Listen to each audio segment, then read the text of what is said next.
السلام علیکم دوستوں، آج ہم جو ہے وہ ایک طرح سے جو ہماری سندھی اوطاق ہم اگر اسے کہیں، بیٹھک کہیں یا جو ہے وہ گیسٹ ہاؤس بھی ہم کہہ سکتے ہیں، اس طرح سے اس کا ہم تھوڑا ذکر کریں گے۔ ظاہر ہے ایک صدیوں کا تسلسل ہے، کل جو تھا وہ پھر آج میں منظم ہو گیا ہے۔ کل ہمارے آبا و اجداد تھے، آج جو ہے ہم ہیں، اور پھر کل ہمارے بچے ہوں گے۔ تو یہ جو آپ اسکرین پہ دیکھ رہے ہوں گے اوطاق، یہ بھی ہمارے سندھی کلچر اور خصوص طور جو فشرز کلچر ہے، ماہی گیروں کا فشر فوک ہے، اس کا ایک یہ علامت ہے۔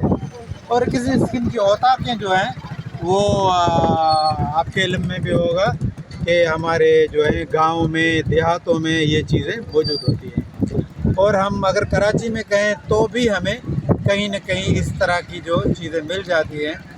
اور اس کے علاوہ تھٹا بدین میں بھی جو ہمارے کنارے ہیں یا کندیاں ہیں یا شورس ہیں، وہاں پہ اس قسم کی اوطاقیں ہیں۔ تو اب یہ رجحان دوبارہ بھی بڑھ رہا ہے۔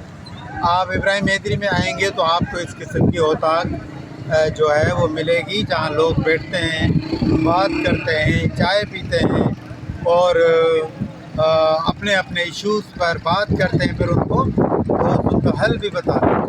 اس کے علاوہ بھی اگر ان کے کوئی یار دوست شہر سے یا کہیں سے آتے ہیں تو بیٹھ کے کچھ اپنی سانس کو بھی درست کر لیتے ہیں۔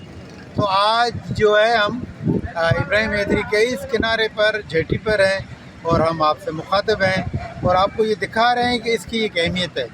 اور اس ٹائپ کی اگر میں دوسرے ماہی گیروں سے بھی کہوں گا کہ جہاں جہاں اس طرح کی جھیٹیاں ہیں، بندر ہیں، تو وہ وہاں ایسی بنائیں تاکہ وہ ہماری اس سے ثقافت عیاں ہو، اور اس کے اندر بھی کچھ اس طرح سے جو کلچرل چیزیں ہیں وہ رکھیں، اور تاکہ ایک لک بھی ہو، باہر سے بھی اندر سے بھی۔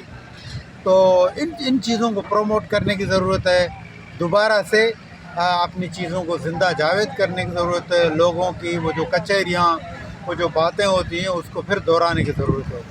میں شکر گزار ہوں آپ لوگوں کے، آپ نے مجھے سنا، اور آپ ضرور شیئر کیجیے گا، لائک کیجیے گا اور سبسکرائب بھی کیجیے گا۔ بڑی مہربانی۔